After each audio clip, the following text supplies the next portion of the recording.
Hi viewers, how are you all? Let's get started into day one, introduction to ethical hacking. Friends, these are the basic concepts. అవి మనం ఖచ్చితంగా తెలుసుకోవాల్సిందే ethical hacking చేసే ముందు. So దాంట్లో మనకు main concepts ఉంటాయి. Basic concepts అయిపోయాక మనం నెక్స్ట్ వీడియో నుండి కంప్లీట్గా ప్రాక్టికల్గా వెళ్తాం మనం. లైక్ ఫుడ్ ప్రింటింగ్ కానీ ఏదైనా కానీ నెక్స్ట్ నుండి మనం ప్రాక్టికల్గా వెళ్తాం. ద బేసిక్ నాలెడ్జ్ ఏదైతే అవసరం ఉంటుందో నెక్స్ట్ వీడియోకి ఏదైతే కావాలో అది ఇందులో మనం అప్లోడ్ చేయడం జరుగుతుంది. సో ఇప్పుడు మనం కొన్ని చూసుకుందాం. Let's get started. ఈరోజు మన టాపిక్స్ వచ్చేసి information security concepts, hacking methodologies, hacking concepts, ethical hacking concepts. So next information security concepts. Information of security కాన్సెప్ట్స్లో confidentiality, integrity, availability, authenticity, non repudiation. Confidentiality అంటే ఏముంది, నథింగ్ బట్ ఫర్ ఎగ్జాంపుల్ ఒక file ఉంది, ఆ ఫైల్ని ఎంతమందికి access ఇవ్వాలో అంతమందికి మాత్రమే ఇస్తాం అన్నట్టు. అంటే ఫర్ ఎగ్జాంపుల్ మన జీమెయిల్స్, లిస్ట్ ఆఫ్ జీమెయిల్స్ ఉన్నాయి, ఆ జీమెయిల్స్ మాత్రం ఎవరికైతే హై కాన్ఫిడెన్షియల్ అంటే లైక్ అడ్మినిస్ట్రేటర్స్ వాళ్ళకి మాత్రమే యాక్సెస్ ఉంటుంది వాటికి. ఇంటిగ్రిటీ అంటే ఇప్పుడు దానికి ఈ ఫైల్ అయితే ఏదైతుందో దాన్ని మనం ఎంత సెక్యూరిటీని కానీ లేకపోతే ఎంత సెక్యూర్ ఉంచుతున్నాం అన్నదాన్ని ఇంటిగ్రిటీ అంటామన్నారు. లైక్ ఎవరు కానీ వేరే ఇప్పుడు అడ్మినిస్ట్రేటర్ లెవెల్లో మాత్రం వరకే పనిచేస్తుంది. ఫర్ ఎగ్జాంపుల్ నార్మల్ యూజర్ దాన్ని యాక్సెస్ చేయాలంటే ఇంపాసిబుల్. అలా అవైలబిలిటీ ఏంటంటే ఇప్పుడు ఆ ఫైల్ అనేది ఎప్పటికీ ఆన్లో ఉండాలి, అంటే యాక్సెసిబుల్ ఉండాలి. లైక్ ఇప్పుడు administrators Gmail, list of Gmails file ఉంది కదా, ఆ ఫైల్ని అందరూ చూడడానికి లేకుండా ఎవరైతే ఇప్పుడు అడ్మినిస్ట్రేటర్స్ ఉన్నారో వాళ్ళకి ఎప్పుడు కావాలంటే అప్పటికి అవైలబుల్ ఉంటట్టు కావాలి, only for authorized persons. Authenticity ఇప్పుడు ఫర్ ఎగ్జాంపుల్ ఆ ఫైల్ని నేను ఈవెన్ ఆథరైజ్డ్ పర్సన్ చేయాలన్నా కూడా సెట్ ఆఫ్ కమ్యూనికేషన్ కానీ దానికి ఏమైనా సెక్యూరిటీ లాంటిది మనం ప్రొవైడ్ చేస్తాం. లైక్ ఈ ఫైల్ నేను ఓపెన్ చేస్తానండి, ఓకే ఇది నువ్వే ఓపెన్ చేస్తున్నావు అలా ఇక guarantee that sender of messages cannot later deny having the messages that recipient cannot deny the having received message. ఇదేంటంటే నువ్వు చేసిన దాన్ని నువ్వు ఒప్పుకోవాల్సిందే, ఇంకా దాన్ని డినై చేయడానికి, దాన్ని స్కిప్ చేయడానికి ఏం లేదు. ఒకవేళ నీకు మెసేజ్ రిసీవ్ అయినా కూడా నువ్వు రిసీవ్ అయినా ఒప్పుకోవాల్సిందే, దాన్ని నాన్ రిప్యుడియేషన్ అంటారు. ఇవి బేసిక్ కాన్సెప్ట్స్ ఇన్ఫర్మేషన్ సెక్యూరిటీవి. ఓకే, మెయిన్లీ దీంట్లో సిఐఏ అంటే కాన్ఫిడెన్షియల్, ఇంటిగ్రిటీ, అవైలబిలిటీ, ఈ మూడు మాత్రమే మెయిన్ ఇంపార్టెంట్. ఈ కిందివి కూడా ఇంపార్టెంటే. నెక్స్ట్, ఏ ఒక అటాక్ వెనకైనా motive, method, vulnerability. Basically motive అంటే మనకు తెలుసు, ఏదైనా స్ట్రాంగ్ ఇంటెన్షన్ కానీ ఏమైనా ఉండడం లాంటివి మోటివ్. మెథడ్ ఇప్పుడు దాన్ని అచీవ్ చేయడానికి మనకి ఏదో ఒకటి దానికి రూట్ కావాలి, సో అది. వల్నరబిలిటీ అంటే bug or a weakness. For example ఒక సిస్టంలో లేటెస్ట్ ప్యాచ్ ఇన్స్టాల్ చేయకపోతే దానిలో ఏదైనా బగ్ ఉంటేనే వాళ్ళు ప్యాచ్ ఇస్తారు. సో ఆ ప్యాచ్ని మనం ఇన్స్టాల్ చేసుకోకపోతే మన సిస్టమ్ కానీ ఏదైనా కానీ ఆ బగ్ ద్వారా హ్యాక్ చేయడానికి పాసిబిలిటీ ఉంటుంది. సో అట్లుంటుంది అనమాట. అసలు మోటివ్, అటాక్ చేయడానికి మోటివ్స్ ఏమేమి ఉండొచ్చు, రివెంజ్ చేసుకోవడానికైనా కావచ్చు, డిమాండ్ ర్యాన్సమ్ కావచ్చు, మనీ డిమాండ్ చేయడం కావచ్చు, manipulating data, perform information theft, create fear, bringing financial loss. ఇవే ఉండొచ్చు. ఆ అటాక్ వెనుక ఉన్న ఇంటెన్షన్ అయితే ఇది అయి ఉండొచ్చు. నెక్స్ట్, క్లాసిఫికేషన్ ఆఫ్ అటాక్స్లో 5 ఉంటాయి: active, passive, close in attacks, insider attacks, distributed attacks. మెయిన్లీగా మనకు మోస్ట్లీ 2 మాత్రమే మనకు వినిపిస్తుంటాయి, యాక్టివ్, ప్యాసివ్. యాక్టివ్ అంటే ఏముందంటే ఇప్పుడు ఉన్నదాన్ని ఏదైతే డేటా ఉందో దాన్ని మనం మానిటర్ చేస్తూ చూసుకోవడం, అటాక్స్ ఏమైనా జరుగుతున్నాయా లేదా అని చూసుకోవడం. ప్యాసివ్ అంటేమో ఇంత ముందుకు ఉన్నదాన్ని ఏదైతే దాన్ని మనం టెంపర్ చేయలేమో అది ప్యాసివ్ అటాక్స్ అంటారు అనమాట.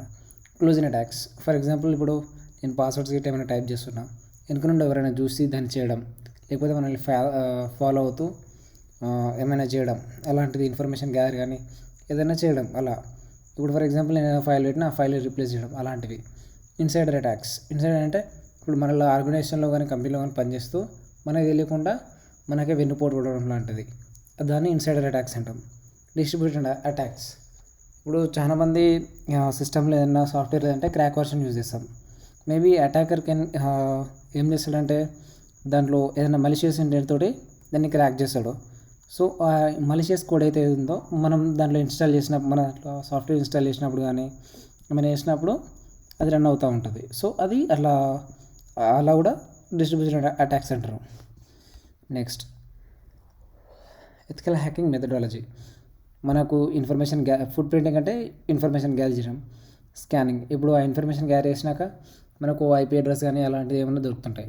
దాన్ని స్కాన్ చేసినప్పుడు ఇంకా కొంచెం ఎక్స్ట్రాగా ఇన్ఫర్మేషన్, ఇంకా దాని ఎన్యూమరేషన్. ఇవి 3 స్టెప్స్ అయితే మోస్ట్లీ ఇంపార్టెంట్. ఎన్యూమరేషన్ అంటే ఉన్న స్కానింగ్ని దాన్ని ఇంకా ఫర్దర్గా దానికి ఇంకా ఎలాబరేట్ చేసి సెర్చ్ చేయడం అలాంటిది. వల్నరబిలిటీ అనాలిసిస్, ఇదేంటంటే దాంట్లో ఏ సర్వీసెస్ రన్ అవుతున్నాయి, ఆ సర్వీసెస్లో ఏ బగ్, ప్యాచ్ డేట్ ఏంటిది, లేటెస్ట్ ప్యాచ్ ఏంటి, లాస్ట్ ప్యాచ్లో ఉన్న బగ్స్ ఏంటివి, ఆ బగ్స్ని చూసేసి దాన్ని బట్టి మనం హ్యాక్ చేయడం, సిస్టమ్ హ్యాక్ చేయడం. ఇప్పుడు సిస్టమ్ హ్యాకింగ్లో కూడా మనకు 4 ఉంటాయి అన్నమాట. Gaining access, escalating privileges and maintaining access, clearing logs. Gaining access అంటే ఫస్ట్ దానికి మనం కనెక్షన్ పొందడం, లైక్ ఇప్పుడు ఆ సిస్టమ్కి నాకు రిమోట్ కనెక్షన్ ఉండడం. తర్వాత నార్మల్ యూజర్ నుంచి రూట్ లెవెల్ వరకు వెళ్ళడం, దాన్ని ఎస్కలేటింగ్ ప్రివిలేజెస్. మెయింటైనింగ్ యాక్సెస్ అంటే ఇప్పుడు మనకు ఏదైతే పర్మిషన్ ఎస్కలేషన్ చేసామో దాన్ని మనకు వర్క్ అయ్యేంత వరకు ఉంచడమే మెయింటైనింగ్ యాక్సెస్. క్లియరింగ్ లాగ్స్, ఇదంతా మనం చేసినాం కదా, ఇది చేసినామని మనకు తెలియదంటే లాగ్స్ క్లియర్ చేసుకోవాలి, దాన్ని clearing logs. Next, hacker classes. First hacker అంటే ఎవరు?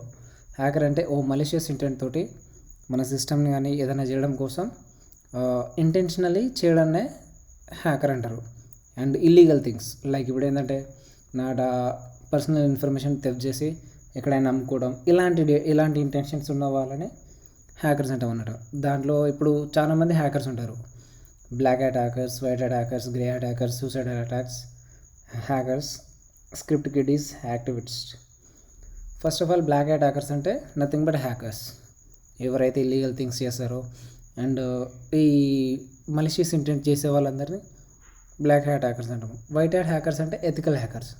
ఈ ఎథికల్ హ్యాకర్స్ ఏంటంటే ఏమన్నా బగ్ ఇట్లా దొరికిందనుకో దాన్ని రిపోర్ట్ చేసేసి దాన్ని ప్యాచ్ చేసుకోవడానికి సజెషన్స్ ఇచ్చేవాళ్ళు ethical hackers. Grey hat hackers, ఈ గ్రే హ్యాట్ హ్యాకర్స్ ఏంటంటే బ్లాక్ సైడ్ ఉంటారు అండ్ వైట్ సైడ్ ఉంటారు. అంటే ఈ ఎథికల్ హ్యాకర్ అండ్ హ్యాకర్ రెండు కలిపితే grey hat hackers. Suicide hackers, వాళ్ళకు ఈ అవసరం లేదు, ఎవరేమైనా అవ్వని, వాడి దొరకనంత వరకే వాడు రాజా, అంతే, దొరికినట్టే గంతే, ఇక చెప్పలేం. స్క్రిప్ట్ కిడ్డీస్, వీళ్ళు ఏంటంటే ఇప్పుడు ఫర్ ఎగ్జాంపుల్ ఫోన్ హ్యాక్ చేస్తారు, బట్ దాన్ని మళ్ళీ ఎట్లా అన్హ్యాక్ చేయాలో తెలీదు, వాళ్ళు చేయడం వరకు మాత్రమే తెలుస్తుంది, అంటే having no prior knowledge and that thing.